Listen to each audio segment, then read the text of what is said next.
some models already here, even in Dallas. And, there are some places where they have done it, not exactly the way that we have envisioned, but how we can do is like we can partner with them, right? Because we do already have a good network of the VCs. We do already have a good network of the experts. We do already have a good network of the investors, our limited partners. All of them want to contribute, right? So our role is more like a coordinator than coming up with new, fresh ideas, right? Because a lot of people are doing those things in the pockets. We just need to coordinate together, not just in Nepal, right? That happens everywhere. Okay. Yeah. I also wanted to ask, what has your experience been with the bureaucracy and the red tapes regarding like some of the startups in Nepal, like getting them to register, sending the investments and stuff like that? No, I don't think there is any kind of red tape in that regard. Oh. Yeah, because I'm hearing that process is very much streamlined. Okay. It is not that hard, right? I mean, there are so many good things that's already happening in the world. So many good things. There are some minor tweaking Yes. that needed to be done. So all this, I mean, I'm very positive about it.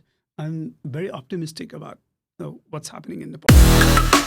Welcome to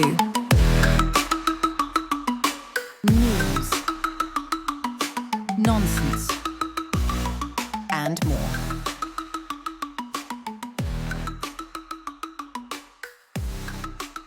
News, Nonsense, and more. Welcome to another episode of News, Nonsense, and More, where we bring community members to our podcast so we can talk more about what they're doing, how they're affecting the community, if they have anything inspiring to say, or just simply how they are, living life. And the whole point of our podcast is bringing people on here so that we can get to know their stories, all about hidden stories, all about people that are shaping our community one step at a time, right? So that's why we have our next guest on this episode, Mr. Sajan. Thanks for being here. And also we have a brand new co-host. He's doing his debut today, Ashutosh. Hello, everyone.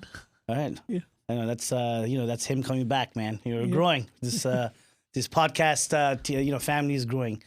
So Sajan, welcome. Yeah, thank you. Thank you for having me. It was a pleasure. I mean, thank you for reaching out. I saw I wasn't at the NYP event, but I followed NYP very closely. We actually had Anuka and Abhilash here last week, so their episode went live yesterday. Oh, yes. It was a fun episode. Yeah. Yes, it was. It was a fun episode. We really had fun, especially the anime part with Anuka. I still have to have just a separate episode just with her. Oh, yeah. Just to talk about it.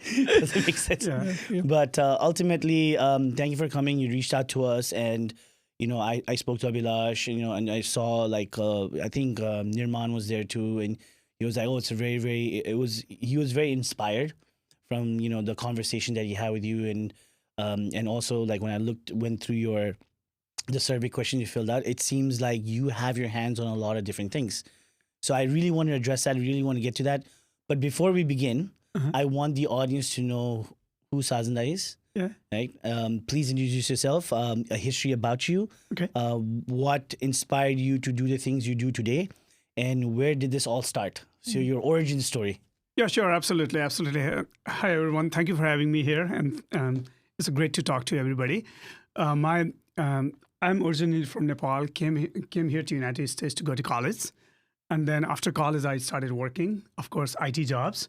And then moved into cybersecurity gradually, got my MBA in finance, and then got more interested in the risk management and finance side. And that led to cybersecurity. And then I was a cybersecurity executive working in various financial companies. In the process, I got to work with startups from various places. I helped them build, scale, as well as started investing in them a little bit. Then fast forward, for the last few years, that's pretty much what I'm doing. Now, recently, we have formed a venture capital firm called Momo VC with my partner, Priti Adhikari, who is behind the great Nepalese diaspora network. So that's where we are. Your names always have to have Momo, right? Yeah, absolutely. Yeah, absolutely. Yeah, I was wondering, is it related to Momo as in like Momo? Yeah, it is Momo, right? But I mean, we are not investing in Momo Ventures. I got you. Oh, yeah. Right? But We the do name not have of- any Momo shops. But yeah, of course, I mean, there's a story behind Momo, right? I mean, a lot of people ask me, why Momo? Right? Momo means feeling of home. Wherever you are, Oh, yeah. you think about like, oh, this is the comfort food, right? So that's one aspect of it. Another aspect is how Momo is made, right? You do have different ingredients packed together, wrapped together for a yummy outcome, Oh, yeah. right? So we want to give that yummy outcome to our investors as well as founders. So that's the story behind it. Nice. Well- It's also relatable. So you're in America. You came here, did your MBA, finance, cybersecurity. So when did you come to from Nepal? Yeah, that's a long time, man. I mean, that will like expose my age. 1996. It's okay. 1996. I've already like accepted it. You said 96? Yeah. Oh, nice. So you came at the same time as my older cousins. So they're around like 95, 96. They went to like Bellevue University in Nebraska. Yeah. That was, I mean, a lot of my friends went to Bellevue University. At that time, people used to go to Nebraska, Minnesota, Oklahoma. Those are the places. Oh, wow. Okay. Oh, wow. Yeah. So, during 90s, right? Not many Nepalese were coming here. What was your background in Nepal that allowed you to, facilitated that? No, I mean, at the time, we did not have many colleges in Nepal, right? After 10 plus 2, Yes. there are not many choices. So the good ones who studied really well, they got some scholarships. Okay. So they went to good colleges in India and other places, right? Yeah. And then they're like this okay, where they found admission in medical schools or KU in Nepal. And the ones who could not find those, they came to United States. So I became the third category. No, that's actually not. It's not bad. I'm coming to America. Like you have American colleges and universities accepting you, right? So I think it's kind of flip flopped after like 1996. If you're saying back in 96, the top students would go to India, and then the second batch or the second sections of students would stay in Nepal in medical school, which is again, Really? I never thought of it that way. I thought like every student's dream was number one was go abroad to America. No. No, not at the time. Not at the time. Okay, because now Not even today, no. You don't think so? No, the best ones will go to medical exam or like the IOE exams. Oh, really? Yeah. Oh, I thought many of them would want to come and be a doctor here or something like that. Again, I've only lived in Nepal for 3 years, so Okay. I'm not good at I'm just assuming. No, So, no. okay. That's why we have Ashutosh here. He's like, no, you're wrong. No, okay. So you came over here in '96. Did you have any idea like what you wanted to do when you first landed in America, or were you like, did you already had like a certain goal in mind, or did you feel like, oh, I'm going to figure it out? Because sometimes like a lot of students figure it out when they kind of pursue college or school, right?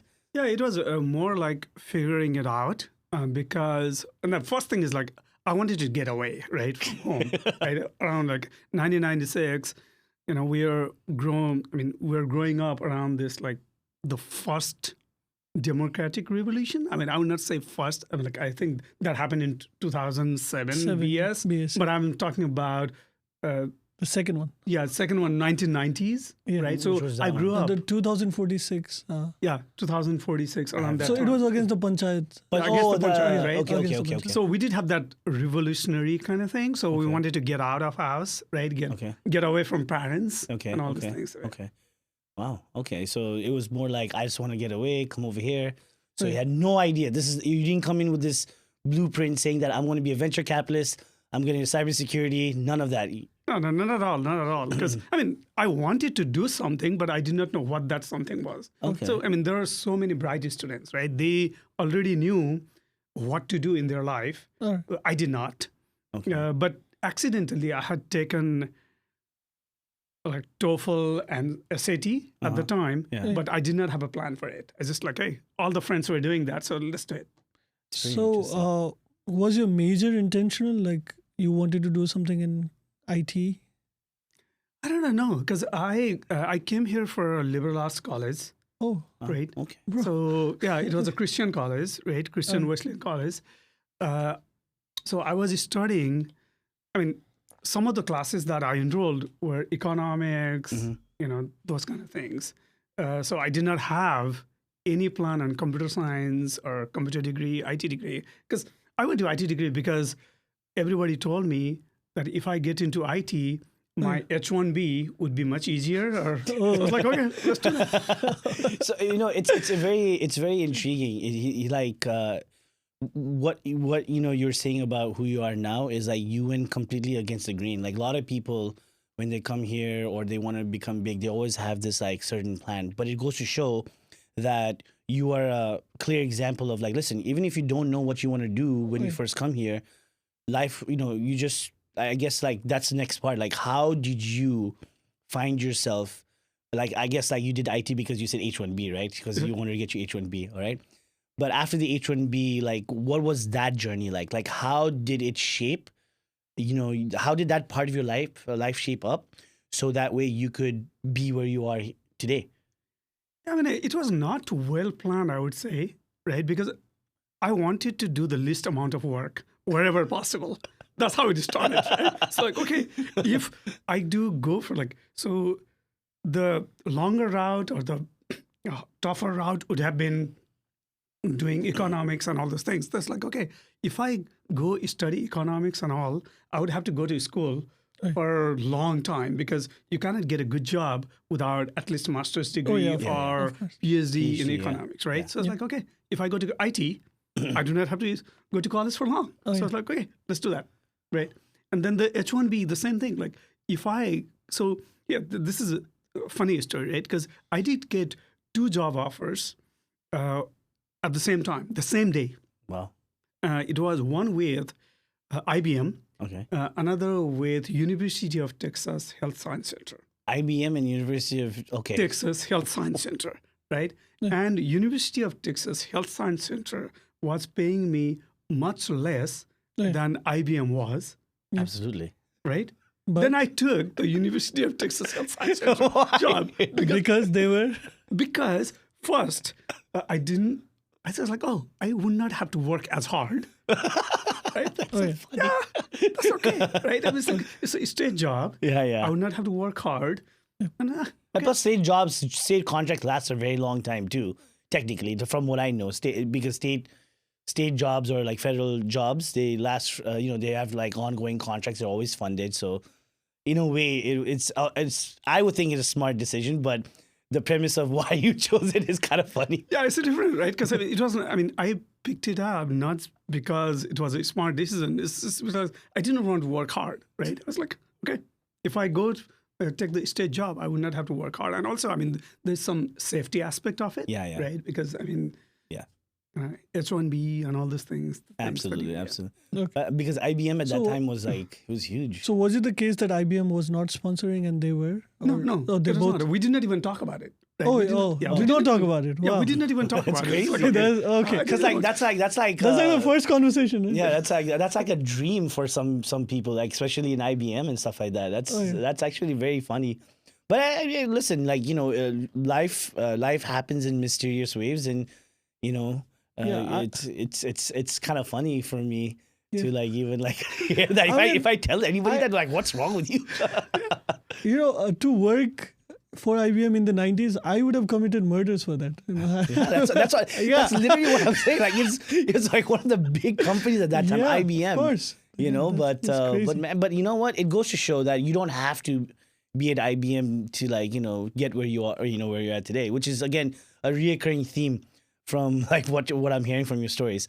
All right, so you picked a state job. You didn't want to work that hard, and you just wanted to chill, took less money. And then what happened after that? Like, yeah, then I struggled in the job okay, quite a bit. I stuck with that job for 5 years. I stayed with it. I really enjoyed it. And on the side, there was my first attempt at a startup, right? Because around 2004, 2005, Okay. there was a voice over IP was just Yeah. beginning. So there were a lot many people doing this like voice over IP, and I got that bug as well. So I partnered with one of these investors as well as entrepreneur to start this voice over IP business. So I was doing that on the side gig. Spent a lot of hours on all those things, and then after spending 2 years on it, it did not pan out. So for those in the audience that do not know like what a voice over IP is, if you could. Yeah, it's in the old ways, there's a telecommunication had a different line, right? Yeah. They did not, I do not know how to explain it. The telecom process and the internet, the other data connection, data process were totally different. Yeah, very different. Later on, all the telecommunications, all these voice communication started channeling through this internet channel. So that's basically what it is. Okay. I'm pretty sure I didn't do a good job of explaining it. But No. I worked for AT&T. So basically, AT&T. I remember when they used to call Mobile, but then they got broken into multiple pieces of Singular, and then they had Blue AT&T. Oh, yeah. So the AT&T you know today is not actually the real AT&T of the first company. Oh, yes. So they were the first ones who wanted to go all with internet-based. But the problem was they didn't have enough towers. So Signal was like shit. Oh, yeah. So they went under. And then Singular bought them. And the only company at that time that had the strongest voice was Verizon, because Verizon channeled it way later. Oh. Because they waited until the infrastructure was built before they closed out their own. That's why the easiest way I can explain it, and a lot of people will probably know, is if you made a phone call and you had internet, your phones could not browse the internet while you're on the phone call. I know that. I know that. Verizon, yeah, right? I've had that. Yeah. So that was a technology at that, and Verizon was a company that's towards the end that only like transition. Now everything is VoIP, everything's to the internet now. Yeah, right? everything is VoIP. That's why your phone. If you actually listen to a quality of phone call from like the early 2000s to a phone call now, you'd probably ask us, how the hell did you even understand each other? It was so bad. Okay, yeah. It was so bad. So from what I'm hearing, this was a very lucrative thing to get into. I don't know, because this was a new thing, New right? Everybody was doing this. There were so many call centers. Right? Oh, That yeah. was Yeah. Call centers in India and all. Oh, yeah, of course. So people were doing this call centers and mini call centers. So we wanted to get into the call center business. Right. That's why we got into the voice over IP. Okay. So why didn't it pan out? I'm curious, because that would have been the perfect. You were like years ahead of the game. Like the idea of it, 2004, 2005, because I got into AT&T, started working for AT&T in 2008. And he had just like started like building from there. So I'm very curious why it didn't pan out. The idea was good. It was the execution was really bad, right? Because we were a bunch of people. Some had deep pockets and they wanted to spend a whole lot of money. I did not have money. I was kind of like not trying to spend a whole lot. And also it was the maturity thing, right? Because I did not know a whole lot of things, how to run the business, and also I was simply thinking working hard was enough. That was not it, right? So we needed to get the customers, which we could not. Plus, it's the amount of risk adversity that you have at a younger age, and having to put like lots of money also plays a huge factor, right? Yeah, it does, right? I was always kind of afraid of taking I was taking the bets, but at the same time, I was I was not sure of myself, and then it's like I was hedging the bets multiple times, and then So by this time, you're not opposed to working hard. You're like, okay. No, because I learned my lesson. Right? I learned my lesson immediately afterwards. So right? Is it also the time when you started having like your family and stuff, and that made you hesitant of risk? Yes, absolutely. I was married. I did not have kids yet. So I needed to be a little bit more serious. Oh, yes. And then after that failed, that company failed, I decided, okay, I want to go and do my MBA. Okay. So I learned my lesson, right? Because I was going through this technical skills. Nice. So I thought I would get all these successes through technical skills. That did not happen. So it's like, oh, what are the things that I'm missing? So I needed to go back, and I went to college again Okay. after several years, right? Completing, like, I think I went to college, like I did my undergraduate, and then I went to college again for my MBA after 7 or 8 years. Wow. Okay. Okay. But it's really intriguing you say that, because you identify something about yourself Yeah. Oh, yeah. and you know what you're lacking, and that's Yes. why might have taken you to get married to like get mature. I guess that's the story of every like young Nepali guy, right? But jokes aside, it really showed that you had to fulfill like cover the gaps Yeah. or Yeah. the missing puzzle pieces And- for you to like make better like decisions. I Yeah, guess. and you were willing to invest in yourself, right? A Yeah, master's degree is a commitment, like Yeah, it is. financially and everything. Yeah, I mean, luckily my work paid for it. Fit. Yeah, Okay. at that time they did. Yeah, but you still had to Yeah, go to the yeah, classes and all. Yeah, due to the homework I had to do myself. All right. Right. Yeah, I had to study hard. Yeah. Yeah, because I can relate to it because I'm at that stage where like I want to do something, but then I'm hedging bets because like in a couple of years maybe I'll have my own family, so maybe I'll have to save up for that, or like do I take risk in investing in something? So I can relate to the mindset. Yeah. in that Yeah. sense, Yeah. yeah. Yeah, absolutely. So take me on to your next one. So the first one failed VoIP. You go to like, you said, all right, I need to invest in myself. You do your masters, you get done with your masters, you know, and then what is your next step after that? Like, Yeah, what so- were your new? So something panned out really well. What happened was when my VoIP, that business failed, but I learned a lot of lessons on the VoIP. I also got the contract with one of the VoIP companies at the time. So I was the licensed operator or licensed implementer in the whole like TOLA region, right? Texas, Oklahoma, Louisiana, Oh, wow. and Okay, okay. Arkansas region. Okay. So I sold that license to one of the other consulting company where I started working there. Okay. So I worked there for a couple of years. Yeah, that's Nice. how I moved on. And then I started like saving a little bit of money as well. I recovered because when I started my business, the first venture. I had taken like some loans from my retirement fund because I wiped out all my savings and everything.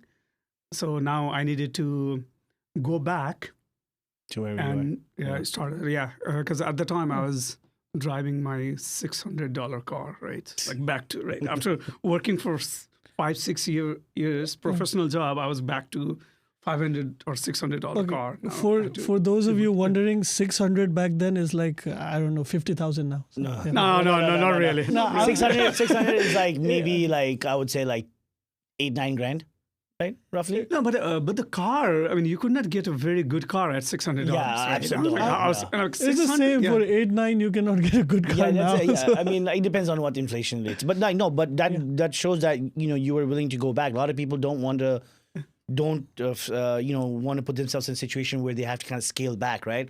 Yeah. Like if you're driving a BMW at one point, you don't want to be like, Yeah, you have to go nah. buy Yeah. a used Chevy with like 100,000 miles. That's not something that normal people don't even think about. They're like, how do I maintain what I have right now? Oh, yeah. And then I'll sacrifice the other things just to maintain what I have at this moment, right? A lot of people think that way. Yeah. But okay, so you go back doing that. You're saving your money. You sold your license to the contracting company, and then how did that keep going on? So I'm very Yeah. curious because I feel like you have a very, very interesting story. No, Yeah, no. Then I got an opportunity to work in some good companies, right? It was one of the mortgage servicing unit of Goldman Sachs. At the time, it was not Goldman Sachs. It was another loan servicing company, which was bought by Goldman Sachs after I went there. That gave a little bit of more cushion because there was income parity and all those things, right? They did the adjustment, and then that was the first time I got into the management position as well. All right. So Okay. I started managing people. So the top and, dog now? No, I did not become the top dog, but I did become like not the lowest rung. Middle management. Yeah, around, yeah, almost middle management, so lower middle management. Okay. Yeah. In Nepal, that's top dog. Yeah, Okay, have somebody reporting to me, So right? I have a quick question. Yeah, Is sure. this before the crash or after the crash? The Which 2008. Yeah, this was around the crash. Around the crash. Okay, right? because So- mortgage. I heard the word mortgage. Yeah. This is 2008. So, So is it coming? Is it? Yeah, so Okay, it was. yeah. So I started on that company about 2007, 2008, around that wow. time. Right at the cusp. Yeah, cusp. and then I'll tell you that story as well. So that company in 2011 went belly up, right? So Goldman decided not to get into mortgage servicing business anymore. Yeah. Yeah. So they sold all the assets and liquidate the company, right? I mean, I could have predicted it. I was like, No, that's crazy. Okay, so you've been here long enough to go through see the 2008 financial crisis as well. so Yeah, did you end up losing the job there, or Yeah, I did. had you moved? Before? No, I had lost the job, Okay. but I did get the severance. Oh, Yeah, there You was have to, yeah. some severance. It was not a whole lot of money. It was a Yeah. severance, but I immediately got the job. oh. And so from there, I went to Ernst & Young. So for me, it was a benefit, right? Because what happened was I did not have the long gap in employment. So the severance covered Oh, enough to. enough, right? So yeah. I mean, in fact, it was a good thing for me. Mm. Yeah, losing that job was a good thing. So, Yeah, because at that point in time, a lot of financial companies like you had Freddie Mac, Fannie Mae, those were big companies at that time, like yes. big investment companies, and they went belly up too, and they got acquired by like JP Morgan. They had like acquired by like even AIG was going down, right? That insurance yep. company. Yep. I remember their stock went down to $1, and then they actually had to prevent people from buying their stock because Oh, yeah. it didn't really go belly up. So they a lot of investors thought like AIG would kind of Come bounce up. back. Oh, yeah. But they stopped letting people buy it at $1. I remember that they had done something like Yeah. that in the financial market. I mean, I have memories of 2008. Mm-hmm. It's actually of the Occupy Wall Street. I don't know if you guys remember where people. Oh yeah, people went there. Yeah, Was that around 2008? I Yeah, don't that- remember. that I think it was a little bit after that. I think I don't know. I don't know. Maybe Mike, you can check to Occupy Wall Street when that actually happened. Yeah, I but know that what is you're my talking about. earliest memories. Like watching the news here, like Occupy Wall Street was there. Yeah. At that point in time, Wall Street was, it was. They really. I think it was after they got the bailout, right? Then what happened was the CEOs decided to give themselves bonuses with the bailout money, which was the Yeah. taxpayer money, Oh, yeah. which didn't go really well. And then, so that's where like you had a lot of like protests against Wall Street, Yes. Occupy Wall Street, which you probably like remember. Yeah, I remember like just I think Obama was coming in. Obama had Yeah, just come in, yeah. 2008. Yeah, just 2008. come in, and he had announced the I remember there was a phrase like "too big to fail." I think Yes, yeah, it too big to started fail, from yeah. those. And I was, Because Yeah. it's funny like he's bringing this up because we live in a capitalistic society, right? Yeah. What happens in a capitalistic society? You fail. Somebody Yeah. else comes in, right? But in this particular instance, what I thought was, wow, this is like corporate socialism. You're using taxpayer money to get these people out, and these companies out.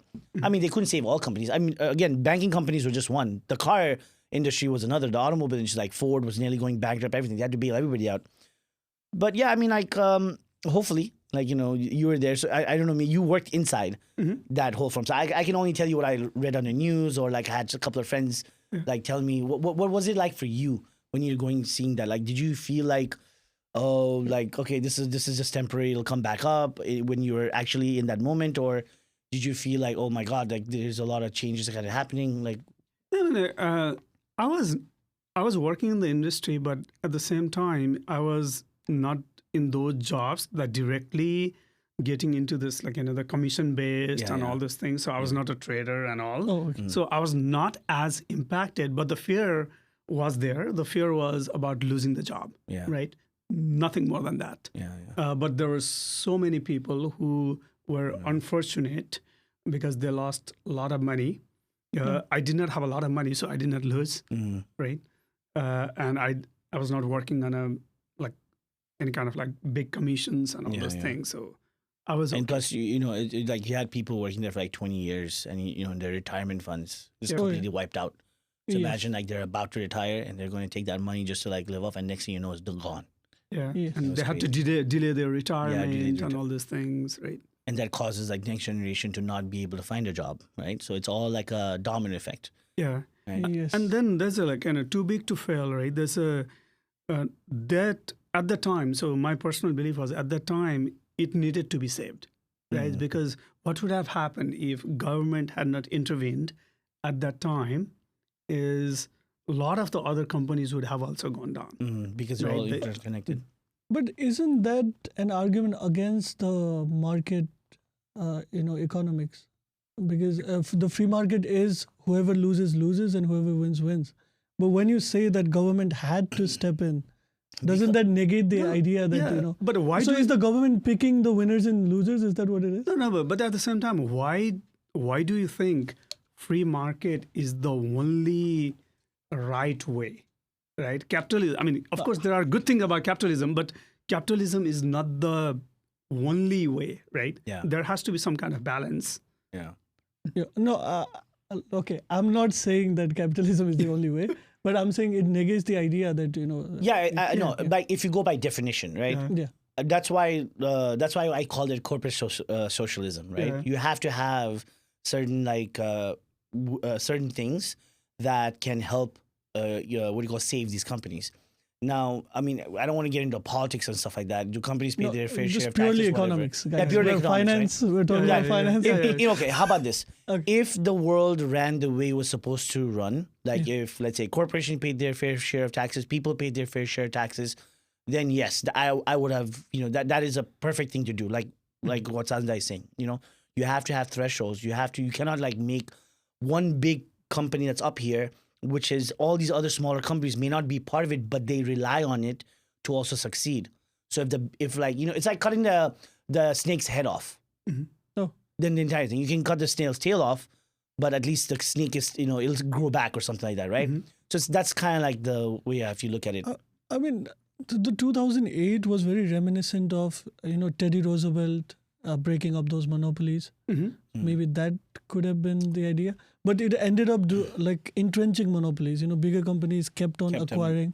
And now you just have like 5 major banks and...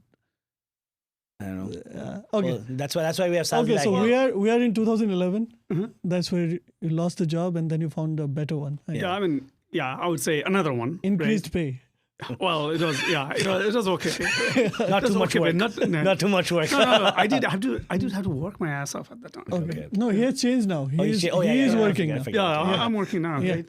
So then I had my first kid. Okay. She was like a few months old. Then I was taking this traveling job with Ernst & Young. I had to travel quite a bit. So I did that for 1.5 years or so.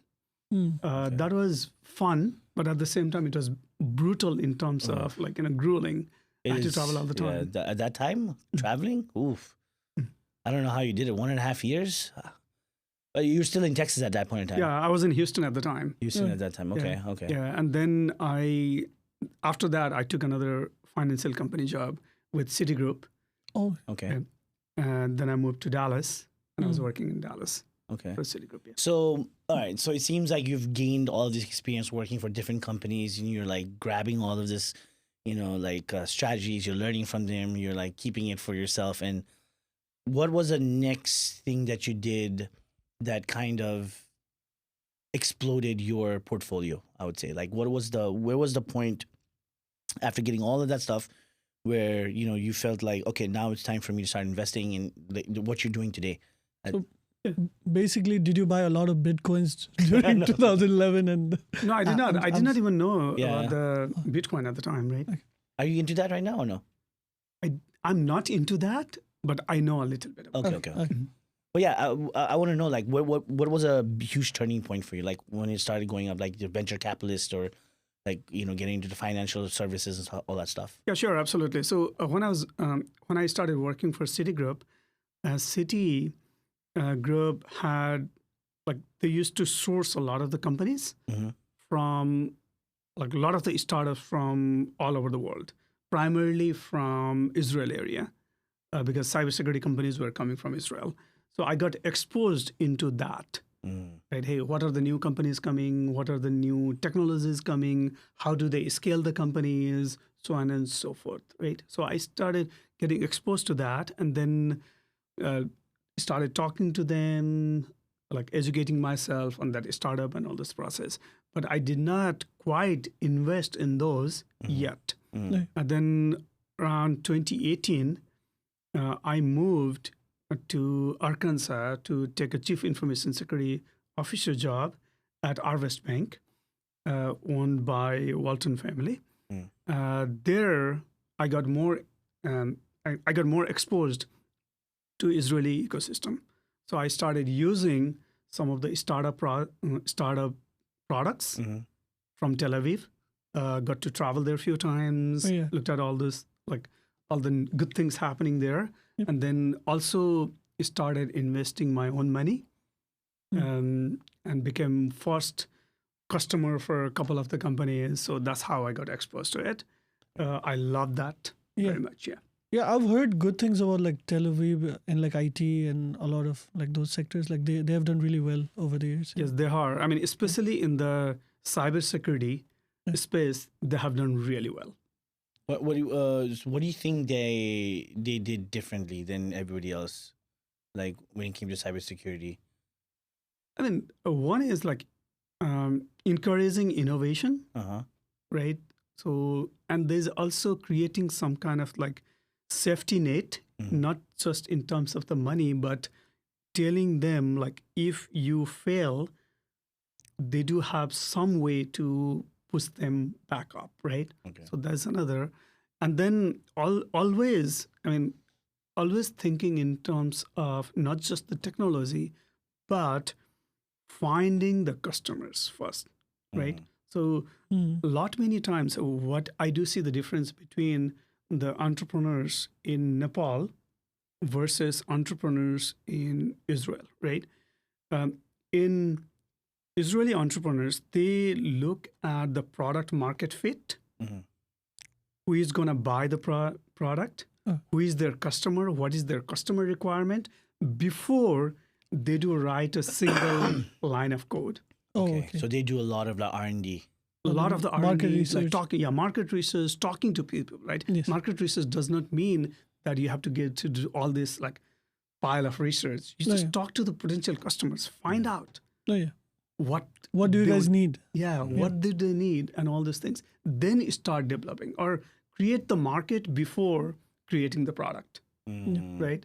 Okay. In India, I mean, they have changed quite a bit, but in India, Nepal, and all those places, they do try to create the product, and then when the product is good, then they try to go and sell it. I would say India has done really well. Like Bangalore and Hyderabad, they have done really well. Yeah, they started with their services in mind, but now they are moving into the product side. Okay. And while you're doing all this, did you ever think like maybe Nepal could, like, did you ever think Nepal could get to that level yet, or invest in that? Exactly, right. That's the main reason I decided to get out of the corporate world and do work in Nepal. Okay. Right? So how it happened was my business partner, Priti Adhikari, she was running this, she's still running this TZND, the Great Nepalese Diaspora. Okay. And I wanted to do something in Nepal. Okay. I was already working with some of the startups in Arkansas. I was working with some of the VCs in Arkansas, some of these ecosystem developers. But I wanted to do something in Nepal, and I wanted to find out who I can partner with to get that done. So I picked up the phone. I reached out. It was a cold reach out to Priti, saying like, "Hey, Priti, I want to know more about what's going on in Nepal. What is the atmosphere, how all those things." And then she said, "Hey, I'm going there next month or the month after. Can you tag along?" Oh. And I said, "Okay, I'll go." And then I went there a couple times, or maybe 3 times, to just do the study of the environment, talking to the people, talking to various people, right? From government, non-government, startups, education institution. We talk to almost everybody, trying to figure out what can be done in Nepal. So now, even now, we are spending considerable time in Nepal, right? Because I do go to Nepal at least 2 to 3 times a year. I do spend 2 to 3 months in Nepal. Priti spends quite a bit of time there. I mean, of course, she does have family as well there, but she spends quite a bit of time there as well. So we are doing some things. We are exploring multiple opportunities in Nepal. Okay. Do you feel like this will change, like how the how the workforce in Nepal will change? Because I know like a lot of like younger generation in Nepal, like younger kids, they always look to go abroad, right? You're talking about like the skill set.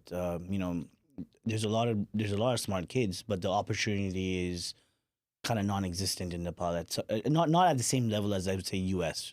right, or other countries, or even the pay grade is like very, very low if you think about it, right? Do you feel like that is something that needs to change? Because I remember like I have a cousin. He started a company named Varicon in Australia, and I think whenever I talk to him, one of the things he would always tell me is the hardest thing for him is to find consistent people to work in Nepal, even if he offers them like I don't know 1 lakh, 2 lakh, 3 lakhs a month. Yeah. He said like they just don't want to stay because they automatically feel like, oh, if I go abroad, it'll be better. Yeah, that is a challenge, of course. And that is what I was mentioning in the last conversation, that it's a part of exactly. part of our brain is like, oh, like that is better than Also, I mean, the grass is greener on the other side all the time, right? That is true. But at the same time, even when people who are in Nepal, they are working in some of the global companies, right? They may be in Nepal, but they might be working for Facebook or Meta. They might be working for Google. I mean, I have met few people who do that. And if you look at their pay, it is good, right? So if you look at how much money Nepal is making through the IT services, it is significant. It is more than $1 billion a year. Why is that not talked about then? Like why is it not like put on this pedestal so that kids can like kind of so you can kind of like broaden the opportunities for kids to kind of like stay there and then maybe go after these companies? Man, I mean, you are hitting the spot that I had been talking about for quite a bit, right? Because we do not have, Nepalese people, we do not have this consistent narrative about how we talk about Nepal, right? Because we do not create that. So, for example, let's say one government official or one politician comes out of Nepal and starts talking in the sessions. They do not create these talking points. They do not create this narrative. So they go to this startup event and talk for like 1 or 2. Oh, we needed to do this thing with startups and blah blah blah. And then after 4 sentences, they would start talking about, oh, Buddha was born in Nepal or Everest is in Nepal. I was like, which is so irrelevant. Yeah. Right? Yeah. You do see that consistently, right? Yeah. I mean, if you go to Nepalese events and all these things, even in Nepal, what they do is like the event is so well organized. Sometimes there are so many good talents there. The startups are good, but there are these talking heads. Yeah. They do talk nonsense, and they do suck the whole energy, whole year time. Right? Basically, they cannot like inspire the people. I don't even think it's inspiration. I think they don't even know. Yeah, I think like I think it's more about like this is something that I've noticed again. I keep saying this so that way I don't get trolled in the comments. I've only lived in Nepal for 3 years, but the little amount of time I spend more time with my family, so like we're not, that's just that gets. I'm very like protected from that thought process, right? But the little time I've spent outside it seems like they're more interested in themselves than to actually want to build something like for example, it's they're not social workers. They're more for like trying to get a popular themselves. Like, oh, I went to speak here. Because them going there to speak there is more important than the actual message they're going out there. And that's the feeling exactly. I got. Let me complete that, right? So what happens is if you, I do see a lot of these LinkedIn posts and all these things. People post, these are like government officials, these are like talking heads and all. They say, I went to this event and spoke. That's their LinkedIn messages and all this says. And they are like, they're speaking and all those things. But they do not talk about what they spoke about. What was their message? The speaking itself is the measure. Yeah. Not what they're talking about, right? I went there and spoke. It's like, what the heck? What does that mean? Yeah, what I was trying to say was inspire confidence in the younger people there, right? Because we have a leadership that has like vision and stuff. Yeah, and if you can inspire confidence, because I have a lot of my friends who did their bachelor's there in Nepal. They did cybersecurity and all of those stuff. And they worked in companies for like a year and two. And then they called me. They're like, I don't see a future here. And now they're in Australia and everywhere.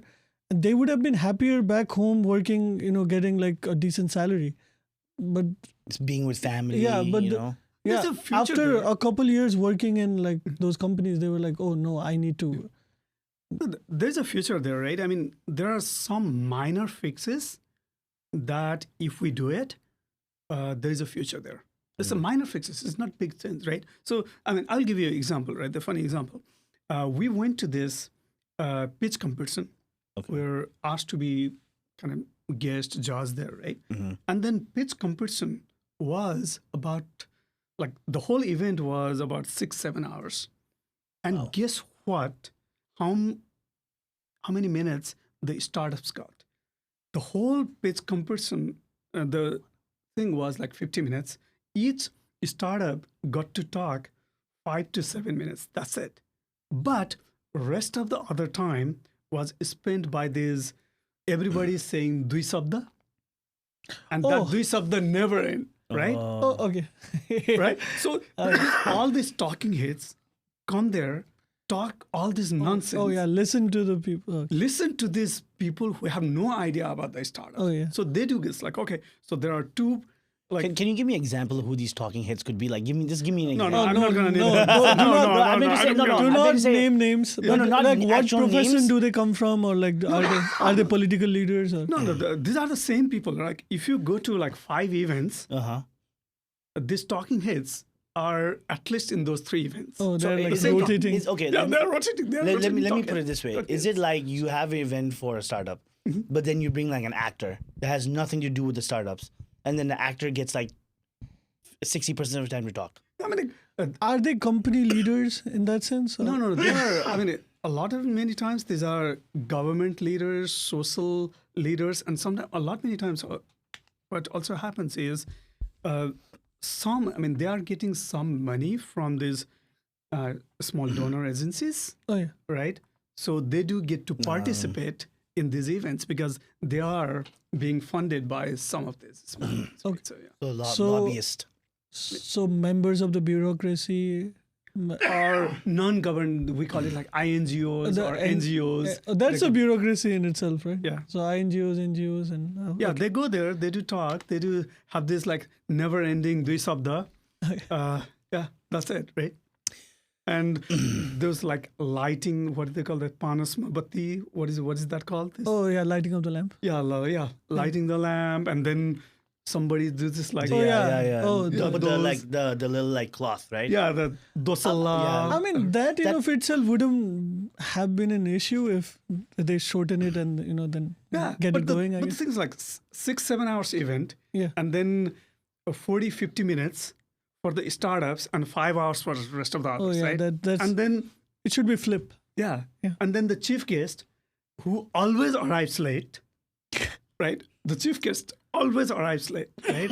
And never stays until the event is over. Oh yeah, of course, because his time is more important. Yeah, right. So it's like, why would you be a chief guest in an event where you cannot stay? Oh, okay. Who are these chief guests like typically? same people that I'm talking about. Oh, right? okay, okay. The same bureaucrats, some of these like NGOs and all this. Yeah. INGs and stuff like that. Okay. Do you feel like after this revolution that happened recently, Mhm. do you feel like that is a good opportunity to change the type of behavior? Because I feel like what you're explaining Mhm. and what I've noticed, right, in my little times I've seen stuff, do you feel like this is a good opportunity to change that nonsensical behavior that has been kind of like preventing a lot of startups from, or a lot of companies from shining in Nepal itself? Because it has, for how I look at it, it's seeped into this, become more cultural. I think, like, remember when we had the conversation when you came on the show was, you know, or who it was, oh, I forgot who it was. Must have been Mano, I forget. But he had mentioned the difference between, American politics and Nepali politics is leaders are viewed as gods, right? But in America, every audience is looking down on the leader. These leaders are going there like kissing babies and, being more personable. And I figured, oh no, it was with Yeah, it might be. I do not It think was Milan. Milan was the one who said Okay. it. And he actually worked in the political like spectrum of things. And he's the one who explained to me that every politician or every bureaucrat or anybody that has some sort of like recognition, power recognition, like, oh, I got voted into office, right? They're always like, everybody around them perceives, oh, like, like you're a god, you're very important, you need to come over here. Like they've given more importance. There's no accountability. Like if they don't do something, there's no accountability, right? So do you think that type of behavior needs to change so that way like smaller startup companies or even companies in general or the kids that are staying in Nepal have an opportunity to kind of grow? You know what I mean? I mean, I would not like to compare USA and Nepal in that sense because we are not much better here either. Yeah. Because we are as. I'm talking about the not like the action, but more like the imagery. Yeah. Because over here, if a politician is not doing something, one person will be like, that guy sucks. So like you can curse him out and all that stuff. You know what I mean? The thing is, it's the same back home too. People criticize like political leaders all the time. Everywhere. That's everywhere. But over here, I feel like they're more like, oh my God, like let's say if they go viral for a negative thing. Oh, no. And It's the same back home as well. I do not think that in of itself is a problem. It's more of a culture of sycophancy. People sucking up to people in Yeah. power Yeah. so that they can get benefits. That's why themselves. you know what, you hit the nail right in the head. Yeah. That's the type of behavior that not from the politicians. I'm talking about from the people. Yeah, people Right? will try to suck up to people in power and make a coterie of limit access to the leader and make a coterie. Yeah. And then take benefit of. And also, they are career politicians. Oh, yeah, of Most of those are career politicians. And they, because of the parliament system, even when they do not get the popular vote, one can still be the prime minister kinda and crazy all to those. me. But yeah, like what I wanted to say is that behavior, right, with the public, to get them to just suck up to the leaders, right? How do you think? What do you think needs to happen to change that? Because I know the revolution happened. A lot of people are talking about it. The Gen Zs are very, very they're involved in this, right? I've seen a lot of videos. I've seen this younger guy who went toe to toe with a journalist, and that's a type of good behavior I think that's going out there. So I want to know, like, from your perspective, right? What do you think needs to happen to kind of like limit that kind of behavior, or maybe push it to the other side? I guess. Yeah, there are a couple of things that comes to my mind, right? So first is, I think there's so much centralization of power, right? Because if you look at the leaders and all, they do have so much resources that they can mobilize the resources, right? If you look at like all the central planning processes and all those things, they can approve or disapprove a lot of the resources. So that is one, right? They control resources. And the second is, it is very related, the governance transparency, right? Because if you have all the processes very transparent, then the leader cannot control that much resources, right? We do not have that transparent governance processes in Nepal yet. So let's take a few examples, right? There are so many projects happen. And we do have enough money now there too, right, to execute a lot of projects. There is not a single place where you can go online and check like, hey, what is the status of certain projects? What's going on? How much money is spent? What is the KPIs, right? Key performance indicators. What's happening? Where is the project delay? What is causing the project delay? And all those things. Those are not available, right? Once you start publishing those, that also gives confidence to the external investors as well, right? Because, for example, with Momo VC, we are trying to get the new fund started in Nepal. And we are trying to get the diaspora fund. We are already in process of doing that. But we want some kind of transparency. Okay. We want to, like, if we are putting our investors' money there, we want to have that KPIs published.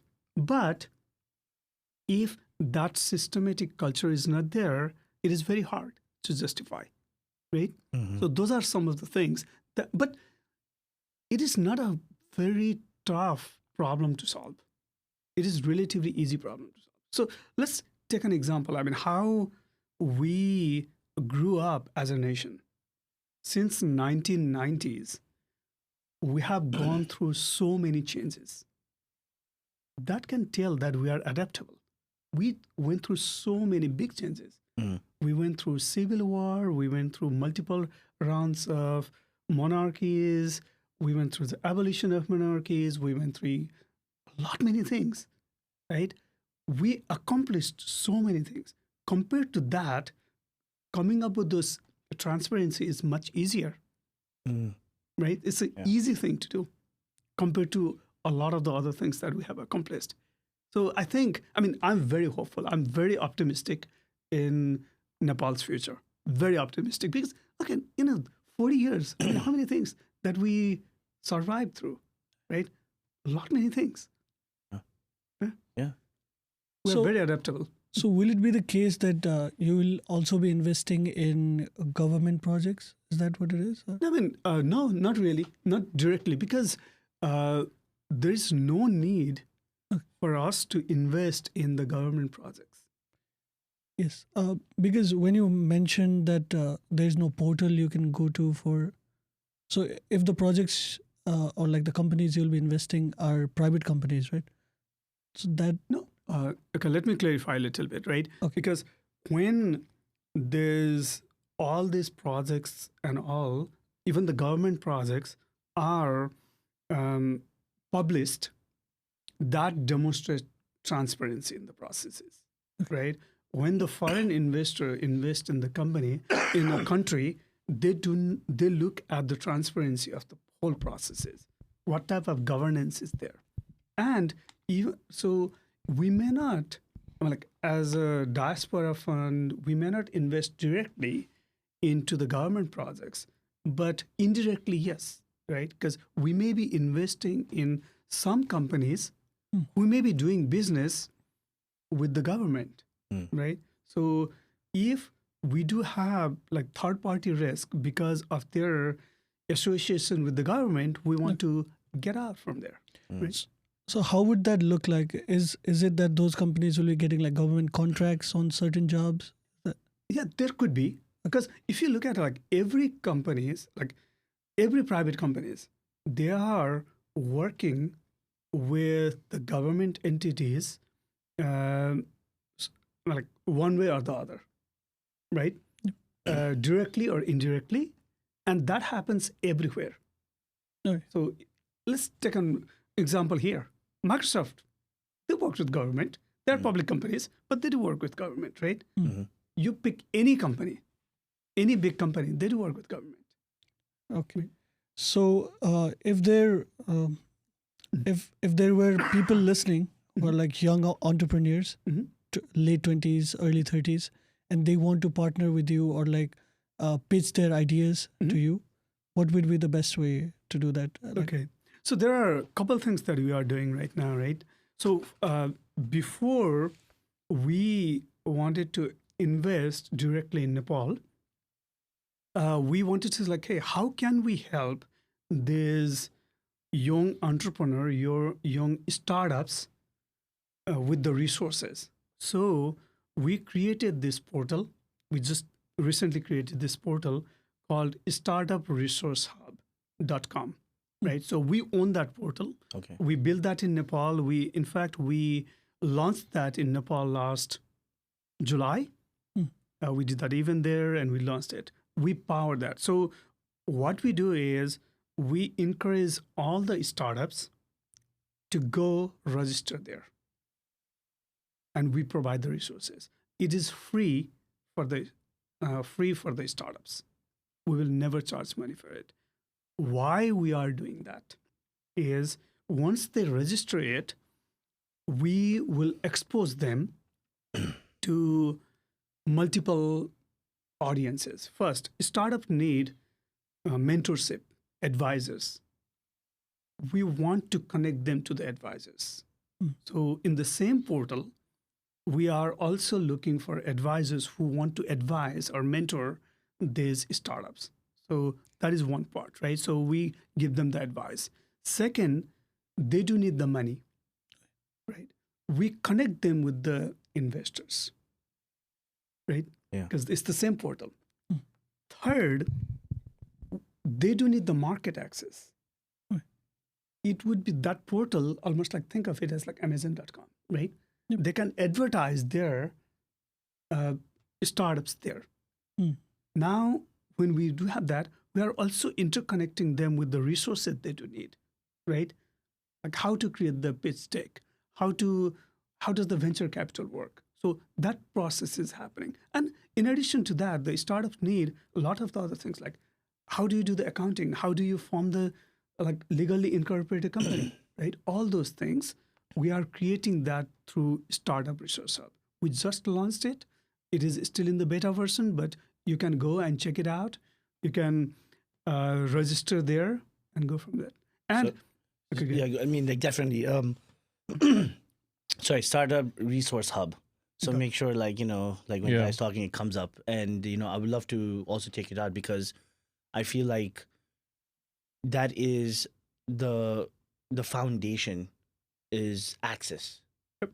And you are providing that.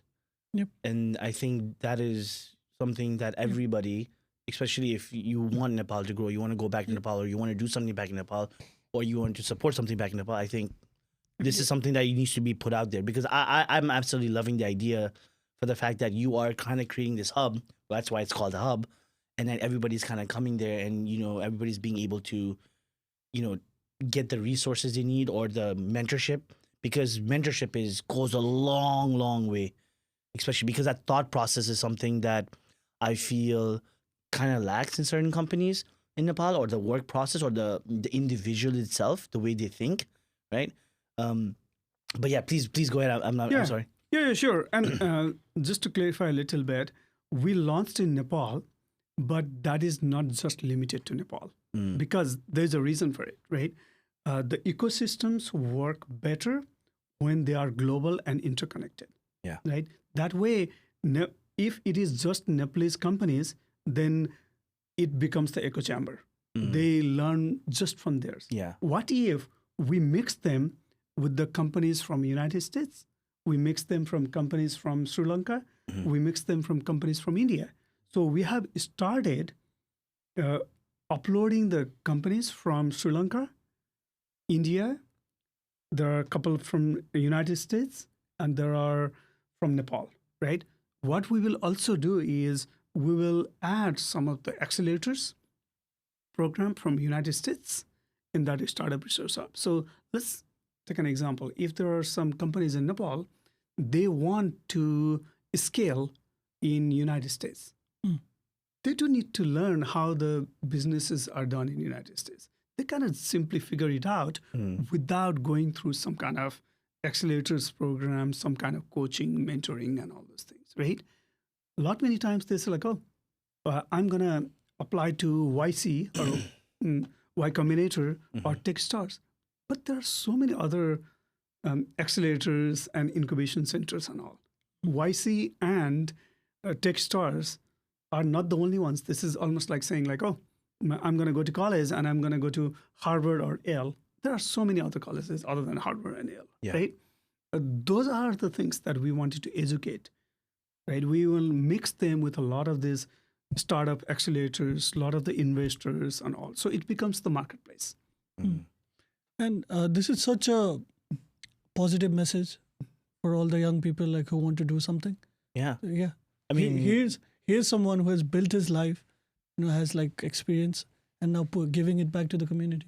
yeah, I mean, I feel like the most important takeaway from all this, like from what you're saying, is that the thought process, the thought process has to change. Yes. Right? And it takes, you can talk a big game, whatever, but again, you have to also be able to showcase what you're doing, right? And you can, there's a saying, you can't take a horse to a lake and make it drink, right? Oh yeah. The horse itself needs to do that, but you got at least had to have the lake, Oh yeah. right? So the website is that lake, and it's giving an opportunity, a lake without a fence. So it's giving that opportunity for a lot of the startups.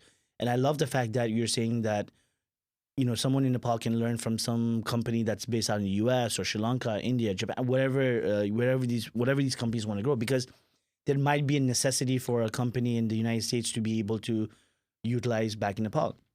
If it's a labor aspect of it, if it's within their budget, there's so many different possibilities, right? And from there, because I think India was like that too, like it was very cheap labor. Now India has become very expensive, right? Because people are educated, they demand more, and Nepal should not be left behind in that. But again, you can't really always rely on India to give you that resources, because why would they want competition? No, yeah. Right? Everybody, that's why whenever you do business, no one wants to tell you oh, how do you do this? They're not going to tell you if it's your business. You're going to open it's like a recipe of a Momo, right? If you're making Momo, it's really, really good. You're not going to give that recipe to your friend or another person, because they're going to open up a restaurant maybe right near you, right? And that cannibalizes it. But if you can show them the process of hey, listen, I can help you, teach you how to manage, right? Or help you build a skill set for something that you are passionate about, right? I think that is the most important thing, because there needs to be resources available for any person in Nepal. Because if the government itself is not providing those resources, because technically what do you have to do? If you're a leader of a country, you want to go to different countries, you want to be hey, listen, I want you to invest in my country, I want you to bring your resources, or I can offer you X, Y, and Z services for the needs, and you can, it doesn't, instead of you paying $10 million for the services, I can probably do it for $5 million because I have people back in Nepal that can do these projects, right?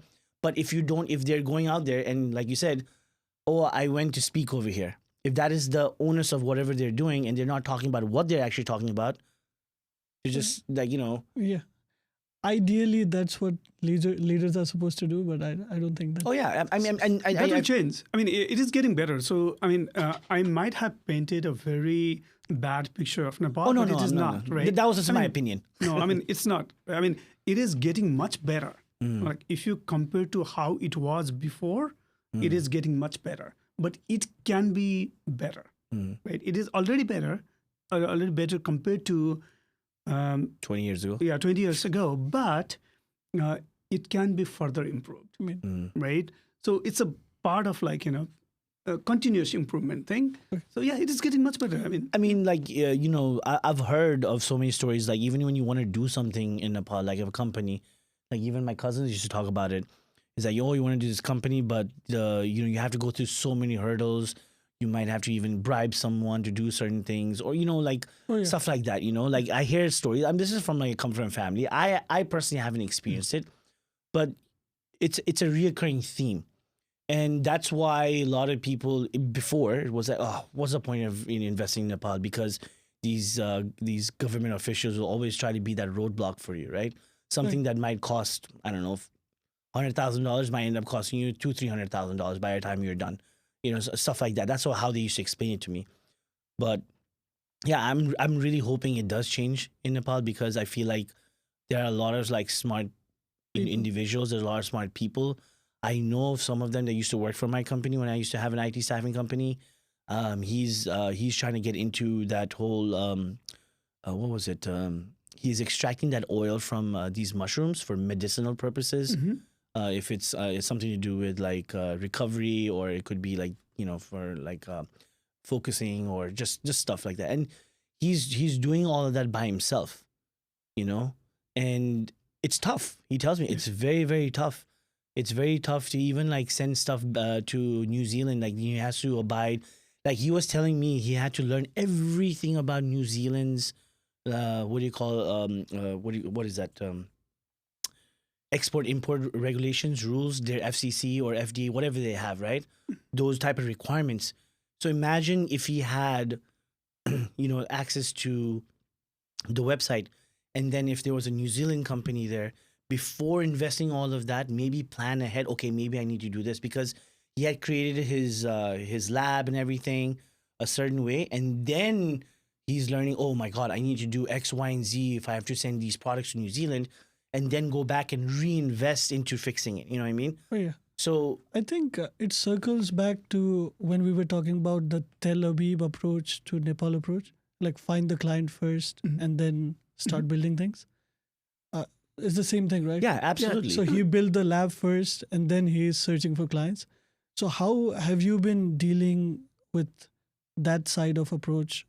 Like when you're interacting with startups, like how are you, telling them, oh, this is the potential like client source you can approach and stuff like that? Yeah, so this is an educational process, right? So what I do is like I learned a lot of these things from how Tel Aviv system works, Yes. that the startup nation thing, and then also learn a little bit from Silicon Valley, right? Both, and then try to make it kind of Nepali flavor on it.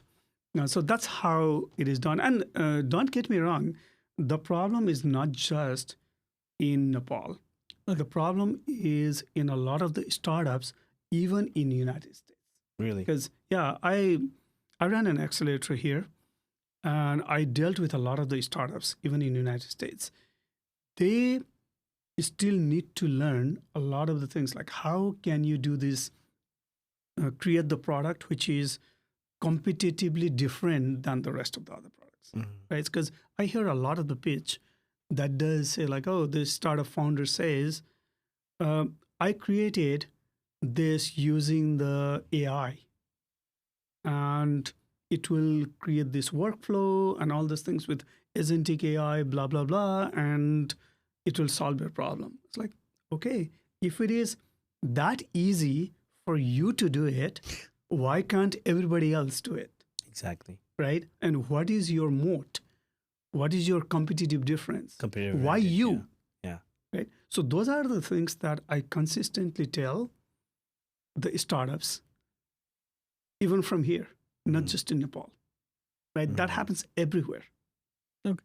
Yeah. I also wanted to ask, what has your experience been with the bureaucracy and the red tapes regarding like some of the startups in Nepal, like getting them to register, sending the investments and stuff like that? No, I don't think there is any kind of red tape in that regard.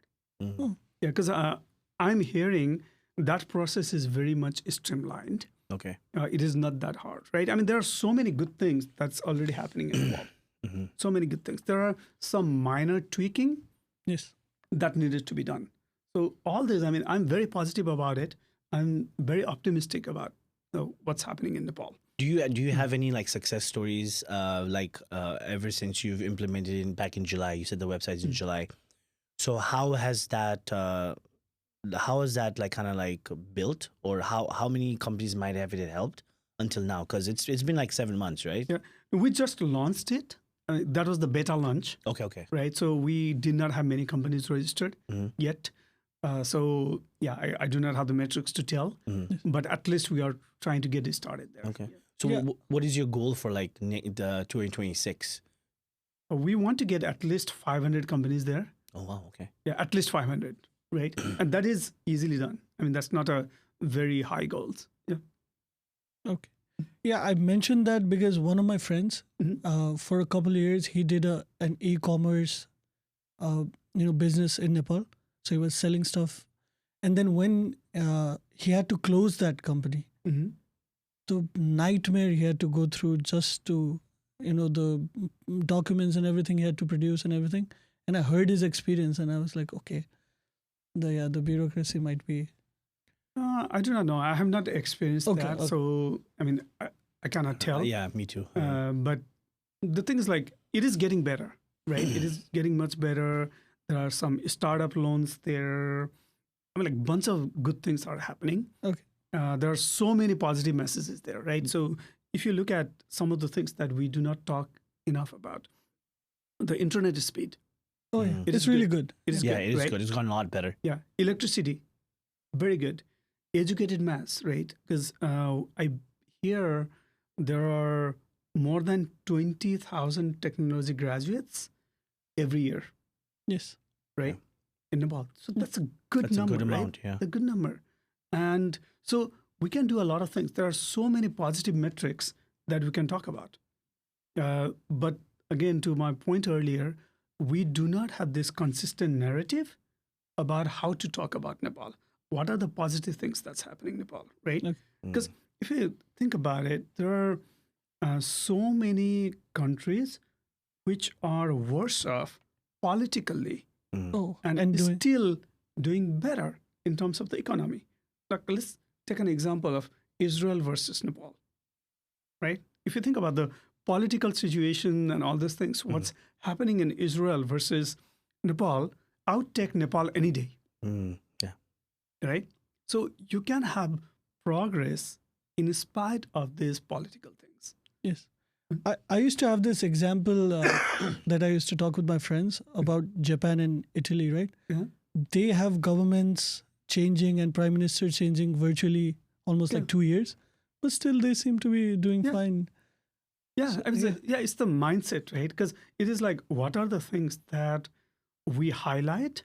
What are the things that we do focus on, right? Because if we simply focus on, okay, let's say if there are 20 startups that we want to produce in a year, if we create the appropriate metrics there, and if we measure those, if we report on those, we do that, right? But if we do not provide them the platform, and the only platform who gets are these talking heads and manels, right? If you go to a lot of these panels and all those things, those are pretty much like 5 men and then Oh man, one lady, because yeah. we need So to it's look the into that. reservation thing coming in. So there, like, I there's always think- one lady there. Yeah. I mean, I think like the visualization of it needs to definitely change. And that's a point that I think we agree on, right? The way how giving them a platform has to change. You can't just give like a chief guest who comes in late the highlight of the show, right?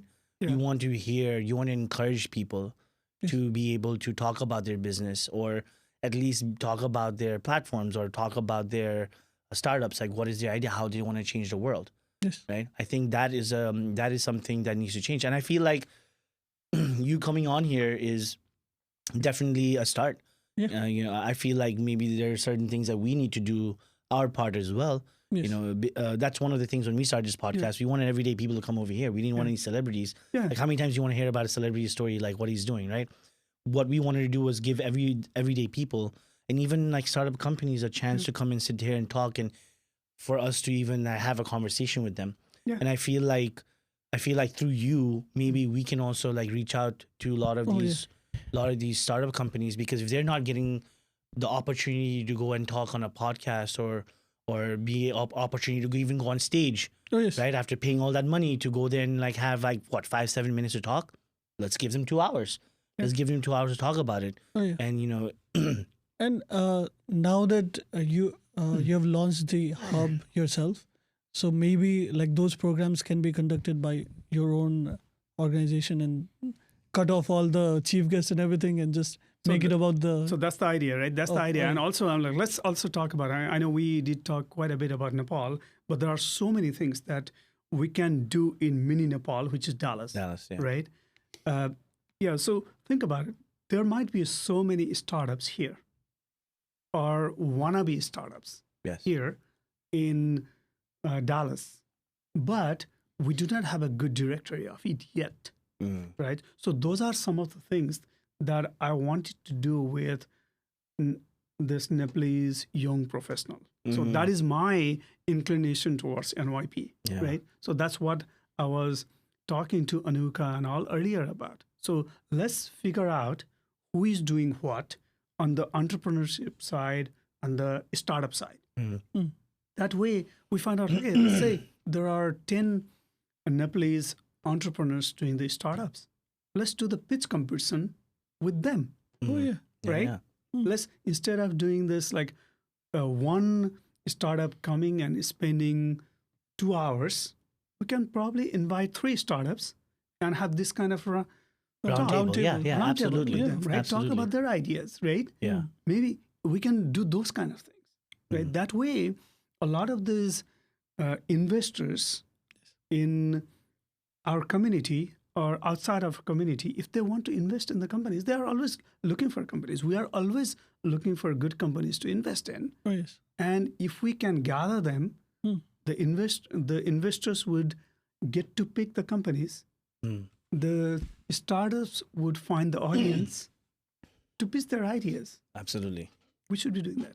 Yeah, and I think NYP, the way how they're going about and connecting with people, networking with people, I think that is. When they were here last week, I told them, like, listen, you guys have an opportunity to go bigger and better.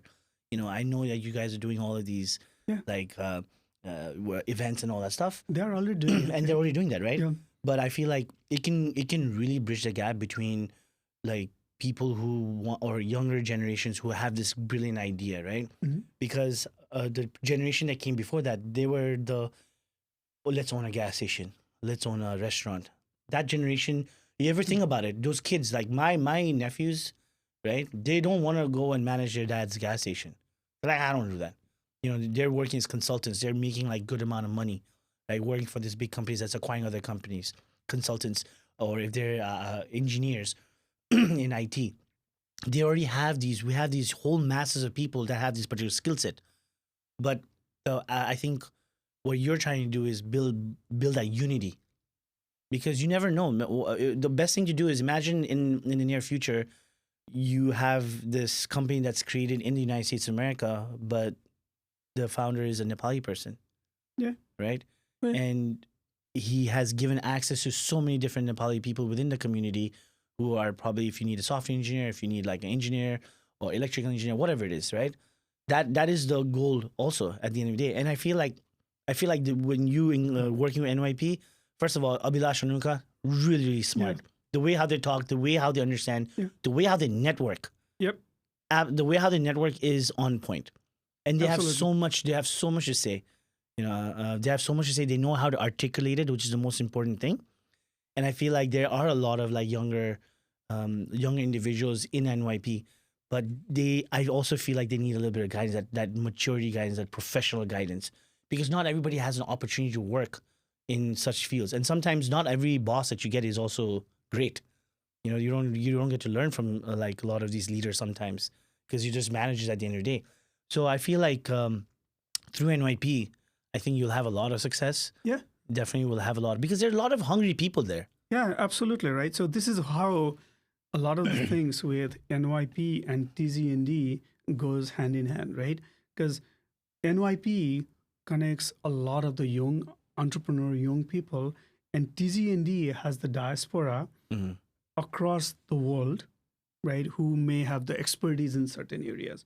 When they do join hands, they can do a lot of things together. And also, I want to add a couple points there, right? If you look at immigrants' journey, not just Nepalese immigrants, other immigrants, first, they do get into the retail business. That's every immigrant, right? Whenever they do have this, a little bit of saving, a little bit of things that they want to do, they go into the retail business. And then the second, they get into the real estate business. Yep. Second is real estate. And the third, they go into other areas of wealth creation. So the private equity, venture capital, that's the third phase. Yep. Right? Starting another new kind of startups and all those things, those are the third step. Right?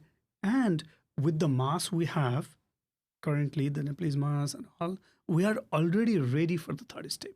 We do not have to get stuck on the first and second. There's nothing wrong with the retail and real estate, which are very good, but we can also go beyond that.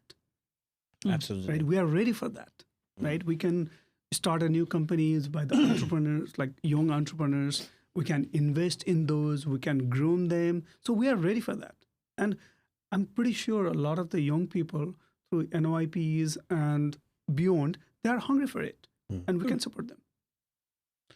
Yeah, and this isn't just about Nepalese, right? Or like people from all nationalities. All nationalities, right? Everybody, right? Because we are not. So, I'm going specific to Momo VC as well, right? Yes. This is not a Nepali fund, Yeah, of course. right? I mean, we do have non-Nepalese investors in it, Yes. That's even better, yeah. right? Yeah. We want to work together with everybody. So, yes, we, Priti and I, happen to be the founders or the general partners from Nepal, but we are in United States, Yeah, of course. right? We are U.S. citizen from Nepalese background. Our investors are both Nepalese and non-Nepalese. Okay. I should introduce him to Samrid. I mean, not Samrid, Siddhant. Yeah, Because sure. he's one of my mama's kochora. Okay. Means uncle's son, my Yeah. mom's brother's son. Very, very brilliant kid. Okay. He worked really hard, went to Australia, did his master's, and he, with his friends, opened up a company, which is an application that does, what is it, for construction company, right? Mhm. It's kind of like for an app for construction companies to be able to run their projects and make sure they're keeping track of everything. I feel that's what it is, right? Yeah, that is. And it took a while, but he turned it into Australian dollars, like 10, 20, 15, 10 or $20 million valued company. Now he wants to expand it over here in the US. Wow. And he's been, I think this is a great resource, just to like have a conversation with you or go through that website, or like for you guys to even get together, understand like what is the product about, how you can also probably tell him or guide that company, saying, hey, listen, these are the type of things that are required in the United States. A lot of construction companies look for this. So make sure that your product also has that before they launch it over here. Like stuff like that, right? Yeah, absolutely. And if someone like him can already bring an established company from Australia that has a little backing and grow over here, I mean that's the whole point of networking, right? Oh, yes. Like, Absolutely. think about Absolutely. They can make some of the tweaking changes and cater to United States market, right? There could be some nuances that they may need to address it, but they can. or not Right, even that, that's- or even get investors, like you said, Yeah. connect them with investors. Yeah. That is the most important thing. So it's not only for people who are also like startups, it's also for companies that are in abroad that wants to come into a new market Oh, yes. that needs investors too. So it's like what you've created is like this, literally a hub where everybody can reach out to each other, which is Yeah. really, And if they need advisors in the industry, I'm a civil engineer, so I know about the codes and construction and Yeah. what they need to follow and all of Exactly. that. See, I mean, yeah. Yeah, I manage projects and approve like construction. Like that's what I do. Like Wow, that's I great. need a couple of projects approved. I'm just kidding. that's No, I'm great. joking. Yeah, but that's the whole point. We work with cities in Texas, and construction companies will send us pay apps so that we will approve. Okay, is this work done? I will approve, and then we'll send them the pay. Wow. So, yeah. That's great. I mean, in fact, we are currently discussing with one of the well-known companies in Nepal to help them expand in the United States. That's an active discussion Wow. happening, all right? Yep. Because we want to help them expand in the United States and also help them raise money and all these things, right? So yeah, the discussion is ongoing, so I cannot. So it discuss seems about it's yeah, that's yeah, absolutely. I don't want to like ruin that. I mean, I feel like you know, in that amount of time that you've like ventured into this, you have been making so much progress privately, Mhm. especially for people like that need that access, right? Even for companies, because you know, as you know, a lot of companies in Nepal are just in Nepal only. It's very hard for them to kind of like branch out, right? Because a lot of people don't know much about them, right? So there's not much exposure, Mhm. and number two, they don't have the knowledge, you know, of what I don't know, like what the masses in America or the masses in Europe might want. It's only those individuals who end up going there, and they had to be skillful enough to understand the requirements to even send back. And sometimes one person doesn't know it all, right? You need to have a group like a think tank. When people, you know, go out there, they need to ask questions, and I think the hub itself, like again, I really want to definitely check it out. I'll definitely like have my cousin Oh yeah. connect with you, absolutely, So- because he's looking for investors Yeah. and he's looking to like bring that company here. I feel like he'll be coming here next year as well. But even before that, So hub is one part of it, right? Because I mean, we call it like we do have 4 pillars, right? So the 4 pillars is one is the TZND, which Priti started, right? So that is one. Second is let's think of in the like 4 pillars together, right? Connecting people. That's where TZND is. Now connection is there. Now invest in people. That is through the Momo VC, right? And then the startup resource hub is now let's provide the resources to the people, the knowledge and all. And the fourth one that TZND had piloted earlier that we want to revive again is the venture studio, okay, right? So let's say we do have these young entrepreneurs who want to test out their ideas, want to pitch and all those things. That is where the venture studio comes in, right? We want them to come to this studio, participate in it, try it out, and all those things. So those are the 4 pillars. So 3 pillars are already active. The 4th pillar, Venture Studio, Nepal Venture Studio, was already active through TZND.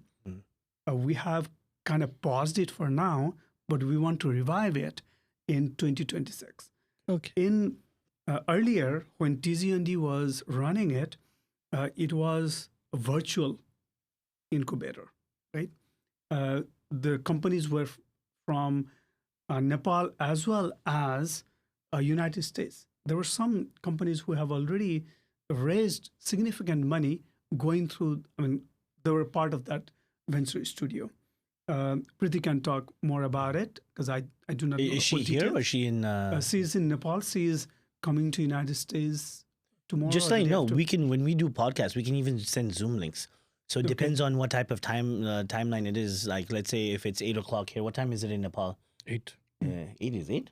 Yeah. p.m. 8 AM to PM. 8 p.m. PM. So it's you know, that's something like if you want to send like a link to a company in Nepal, it's someone who's a spokesperson or someone who just wants to talk, about their you know, their startup, what they're trying to do, what they're trying to achieve, or what they need help with. I mean, that's something that, you know, we can definitely do. So there's no barrier for our show to be able to not have costs. We just have to make sure that timing is correct. Oh yes. Yeah, sure, know? sure. Yeah, we'll do that, right? So, on that point about the venture studio, we want to, so the ideally is we want to revive that in mini Nepal.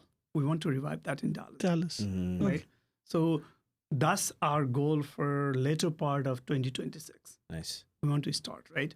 Okay, so when you mentioned studio, right, will that be a physical place where people can go, or I mean, we Or are, virtual. because now we are debating, right? Because I want to have, because I think the studio does not mean that they have to be there 24/7, but at least 1 or 2 times a week where people can get together and share ideas to this. Because a lot of the times there is a intentional collaboration that does happen when you are remote. nice? That's intentional collaboration. But when people hang out together, there's an accidental collaboration happen. Yeah. Right. Whenever you go and hang out somewhere, right, you come up with the new ideas. Oh, yes. right? So we want to facilitate that as well, not just intentional but the accidental collaboration. So would it be fair for me to say that it is similar to WeWork? That Yes, WeWork it's very similar. There are so many things. In WeWork, people come together and they may be not sharing the ideas, they may be sharing just the location, right? We want to create where we are sharing the ideas and we may be investing in the companies, right? Not just providing. WeWork provides just the space Okay. and they work together there. The venture studio model, we want to provide the space, we want to provide the coaching, the class, and in some cases, we do also want to fund their effort. Okay. All three. Yeah. So this is on a lighter note. Mhm. I know that SoFi invested a lot on like WeWork. Have you looked into like getting like the No, I have not. SoftBank No, I have investment? not. I have not. Because I know that like they invest in a lot of these stuff. Okay. Yeah, I have not. Okay. I have not. I mean, there's a different venture studio model and that exists. But one of the things that we are thinking about is a little bit of investment as well, providing the space as well as mentorship. So how do you plan on, let's say, executing that here in the US? Because you want to do the studio, you want to bring these investors. It's a lot of people that you kind of have to like facilitate, right? Like, there might be like 10 investors that might come in, want to like mingle with, let's say, 30 startup company or CEOs or ideas or just in general. So how does that look like in your head? There are some models already here, even in Dallas. There are some places where they have done it, not exactly the way that we have envisioned, but how we can do is like we can partner with them, right? Because we do already have a good network of the VCs. We do already have a good network of the experts. We do already have a good network of the investors, our limited partners. All of them want to contribute, right? So our role is more like a coordinator than coming up with new, fresh ideas, right? Because a lot of people are doing those things in the pockets. We just need to coordinate together. I think we can do that. Okay. So, I mean, it seems like you guys have the networks. You have a lot of networks. Now it's just kind of like how to execute it efficiently is more the challenge. But that's where, I am looking forward to more from the NYP in that regard, right? Because I know in Nepal, here, there are different communities which are very active. Yeah. Right? In Texas. Active in their own ways, right? Everybody has their own good agendas. Yeah. Good agendas, right? They are doing their job very efficiently. Where I do see a little bit, my wish is NYP taking some charge in these areas, right? Yeah. And that's my wish. Yeah, no, I think you and me agree in the same thing. That's kind of like the conversation I had with them. And I know like what started out as, something small is turning into something big. Yeah. And I feel like I always tell them like you guys have something really, really good in your hands to go above and beyond. Yeah. In that sense. And like, I always keep telling, and you do also point out a good thing, like a lot of different organizations, very, very fractured in that sense. Fragmented, I think would be the better term. My one challenge to you in that is when you have fragmented organizations, the thought process of those organizations would probably be the biggest challenge because I don't want to keep talking about them, but like there was one organization where like I just had a bad experience, and then the people that are the leaders of that organization I don't think like they would want to do certain things that could I think what they would do is they want to help themselves first before they would help other people, you know what I mean? Like the thought process, like again the same thing, I'm here, I did this kind of mentality, right? And even when like certain Nepali community members that come over here, they might have that same mentality set again, right? It's about behavioral thing. Even here, how do you plan on vetting that? Because you obviously need people that are very motivated, who are inspired, that want to grow in that sense or professionally, right? But how do you also get them to see the bigger picture? You know what I mean? Because I feel like there is a huge challenge even within the community. Because there's a saying, you can take the person out of Nepal, but you sometimes can't take the Nepal out of the person, right?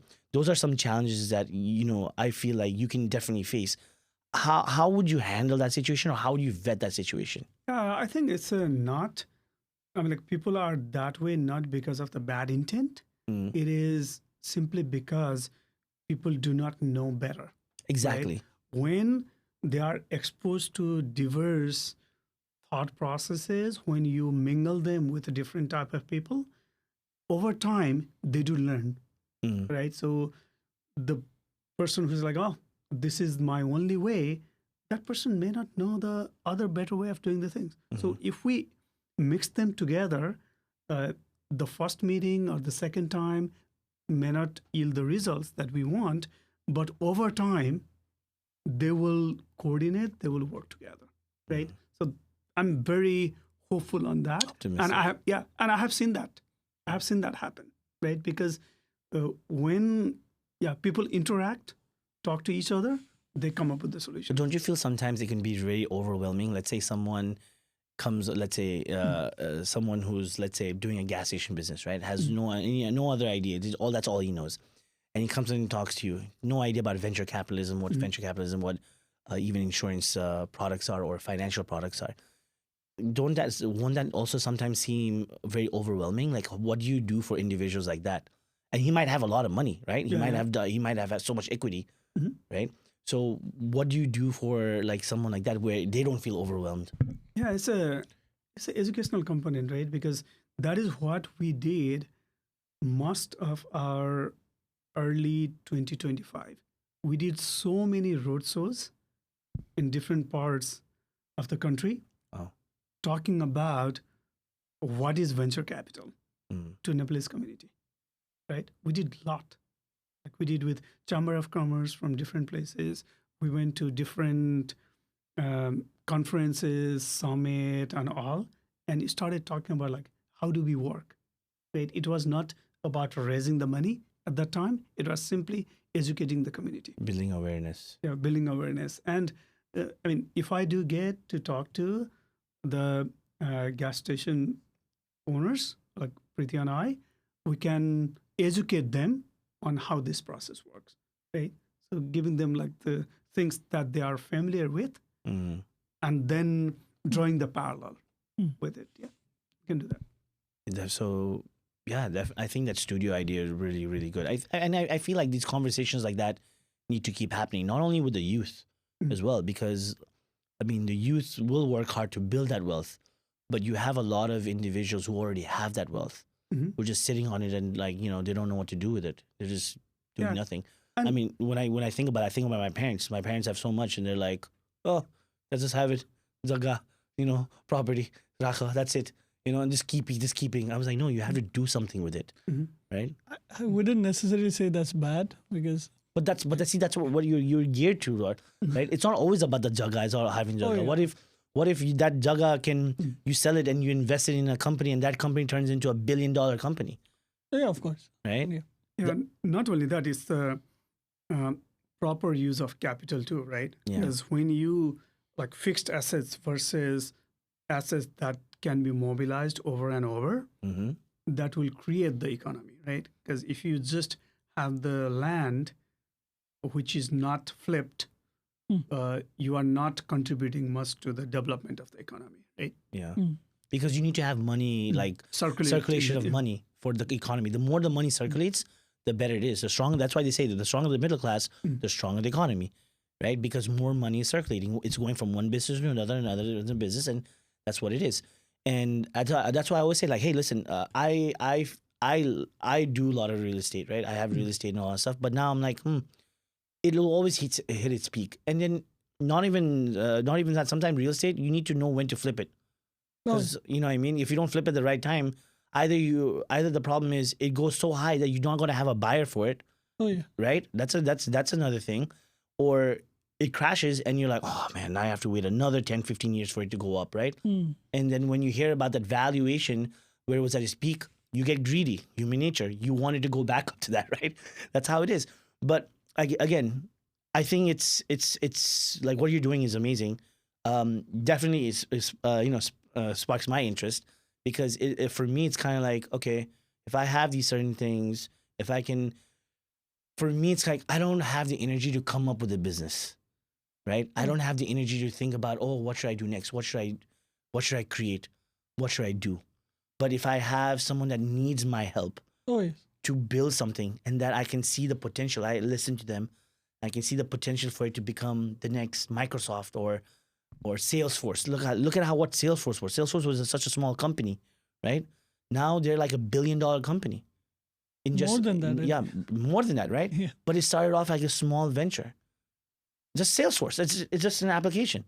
Right. Someone came up with that, right? And for me, in my situation, or so many other people, who might have paid off their gas station, they might have 5, 6 of them. Now they're sitting in all this capital. Does he want to go and always turn on the, open the gas station? Employee doesn't come. That's a headache when you're like 67 years old. It's like, it's annoying. And there's so many people out there like that. Because I sometimes think like that too. I'm like, oh my God. I have to go there if there's no employee or it doesn't come up or something like that happens. I have to deal with the little stuff. I want to relax. I want to have a relaxing life, right? So yeah, I mean that's absolutely amazing. And also, sorry, you go ahead. So the management thing, right? The employees. So all the startups will have to face that. So it's like, okay, you might invest in those companies, but then for them to do well, they will have to manage. Yeah, but I'm the investor. Right. So if I'm the investor, I don't have to worry about the management stuff. The guy who needs the funds will have to make sure it's efficient because for anybody that's getting money from somebody, obviously, if they're vetted, they're motivated to do something good, right? They will make sure that the money is used efficiently, right? And if it does become something big, I mean, it's so crazy because when I used to work for Bank of America, I used to have this older gentleman. The guy was in his 90s, right? And he would come in. And he would say, like, I want to wire this money to this account. And I would be like, okay, I need to ask him why. I'm investing in this startup. Asian dude, 90 years old. Asian dude's like, I'm investing in all of these multiple different startup companies.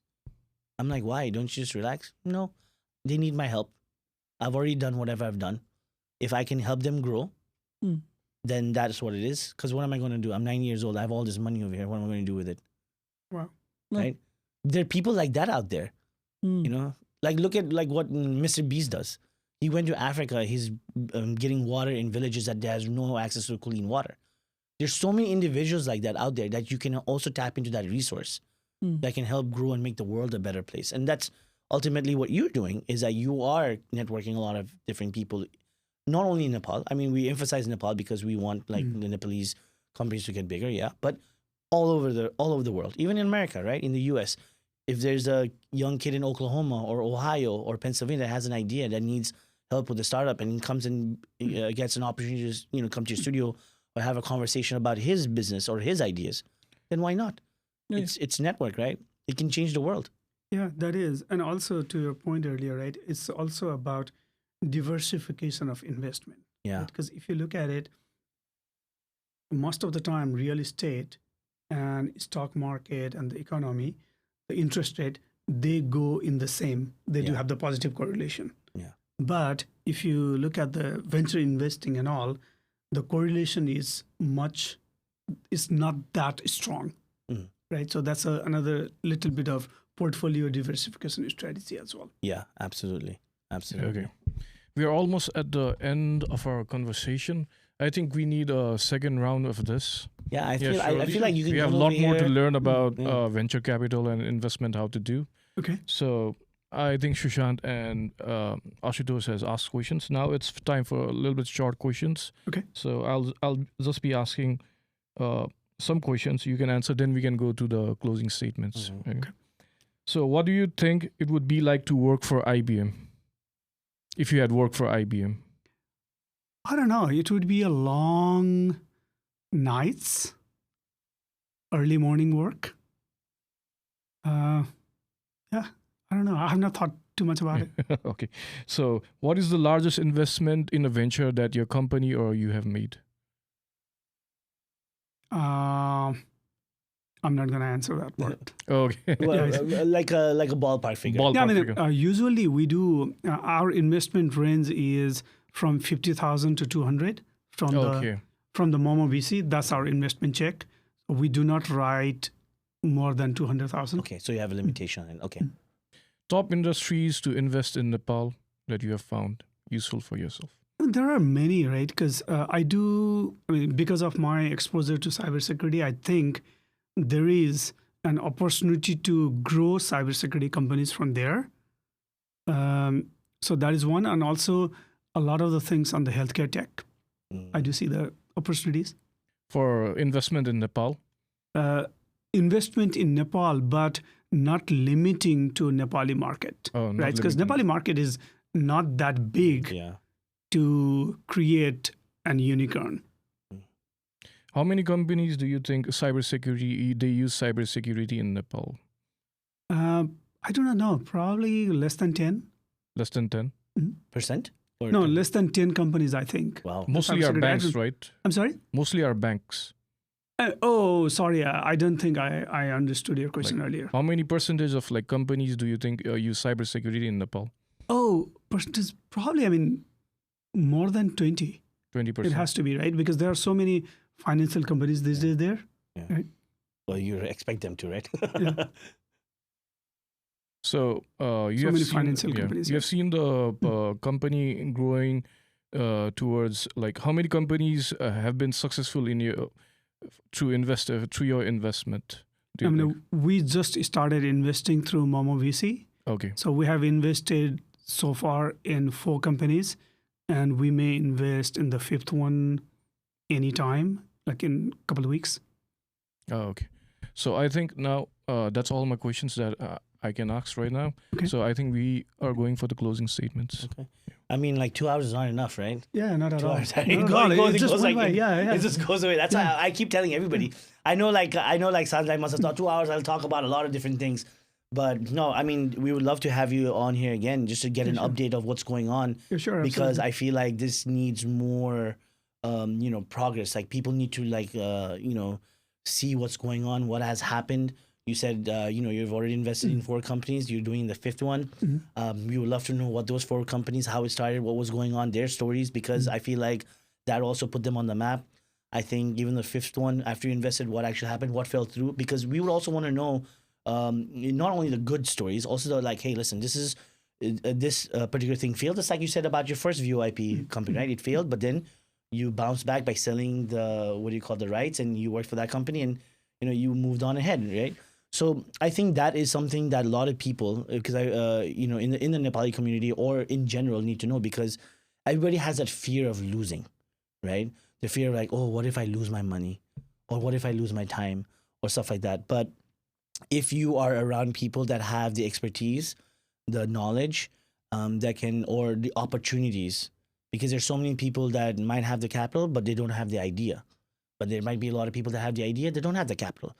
They can come together, right? Absolutely. And I feel like that providing that hub and that access and that resource for people in America, people even in India, Nepal, wherever it is, I feel like you guys are definitely off in the right direction. And and getting NYP involved, getting our Nepali young professionals to also be a part of this, I think it'll ultimately help this community as well, because we are ready, like you said, for the 3rd phase, but who will take us there? Who will guide us there is the question, right? Because that 3rd phase is a lot more intricate. It's more complicated. It needs better understanding. You need people with the expertise of what venture capitalism is, what cybersecurity is. These are things that people normally don't have, deep knowledge about, right? So I feel like we're all definitely off to, your company is definitely off. Your idea, your image of like what's going on is definitely off to like, for me at least, it sounds great. But I know you said closing statements and stuff. And it is such a positive message, like such a as a young person right now, I'm thinking about like just as you mentioned, healthcare, right? my friend, he has been working on this startup with an healthcare app for like all my college, like 2 years, 3 years now. Here you go. I can recommend. Okay, to talk to him because he has launched his app. He hired, software, everything. Yeah. Yeah. I mean, that's the aspect of it, right? Like, think about it this way. We wouldn't know Sajan is doing all this if we hadn't had an opportunity to talk to him, Of course. right? Yeah. Now, everybody that with the digital footprint that we have here, whoever watches this will be like, oh my God, I need to connect with him, Yes. right? I need to learn more about this. Digital footprints are important. And that's what we strive for in this podcast as well. Like, and it's not like one-off and that's it. Our mission is to help grow the community. And that's one of the things with NYP that we are very aligned is we need to kind of like push the community forward. We need to build everyday people. Like you said, that's what grows the economy. If it's always the rich people doing that stuff, it's just going to stick there, right? That's how it is. But I really, really appreciate you coming here and reaching out to us because if Sadhana hadn't reached out to us, I would have never known, Yeah. right? And I have told Anuka and Abhilash, like, hey, man, if there's important people that's coming that you guys are networking with, I would love them to have them on the podcast. And yeah, I mean, our podcast, we want to be able to give everybody, an ability to come and talk about what they want to do and how they can help and what are the resources they can provide. And I feel like this episode is literally that. And I don't think it's enough.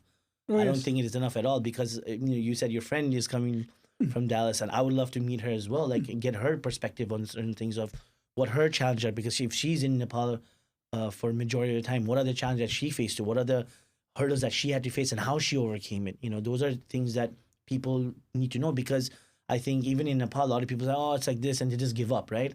They don't even attempt it. But at this point in time, even at your age and the type of energy that you have and how you're still networking, I know so many people, like even Dyer that I know, I'm done, man. I just want to relax. I just want to I want to go to like the beach in Cancun and just sip on some pina colada, and that's it. That's how they want to live their life. Yeah. But I'm sure he does that too. I mean, no, I'm not saying. I'm not saying. Don't do that. Okay. I'm saying do that, but like, yeah, also. but you also have like but if you're want to talk about community, in my sense, I feel like that's something you can give back. All right. And again, that's what he is. It's his way of giving back. I feel like. Yeah, I think we're ready for a closing statement. Yeah. So yeah, I know. If I keep going, we'll just go on for like hours and hours. Right. So anything you'd like to say to our audience, any message, how they can get a hold of you, what to look out for, if you can like talk to them directly. And I feel like this will be your own segment or a video that we can use to like put out there as well. Oh, I did not create the Just go from closing statement, right? But anything that you want to say about your company, what people can do to reach out to you, like Yeah, Right. sure, absolutely. So check us out at momo-vc.com. That's where you will find a lot of the information. Thank you for having me here, and I would love to connect again. Awesome. Anything you want to say, Ashutosh? Like anything you Yeah, learned today? it is such an optimistic like vision of the future, right? We need more people like you so that we're filled with like younger people like us. We're filled with positivity. Oh, there's much to do, and there are people like who are willing to back us if we have good ideas, right? And yeah, anyone, if you have ideas, you know where to reach out to. Yeah, absolutely. Again, I can't keep stressing the fact that this is a great opportunity for a lot of young entrepreneurs, but also investors that you have no idea about what to do with your money that's all stored up in the bank, right? You guys can go out there, connect with younger people, connect with this, with the hub, with Sazandai or Mr. Sajan, because I probably don't know what Dai means in other languages, but Mr. Sajan, so that way you can understand different opportunities to grow your wealth, for the next generation, or just intrigued by the fact that, hey, I can meet different people and I can invest in different companies all over the world. So, with that being said, I don't think this will be the last time we'll be seeing Sajanai on this podcast. We'll definitely have him here again because I'm very intrigued with the updates. I want to know more and more what's happening. So with that being said, I do appreciate you guys listening here today, and thank you very much.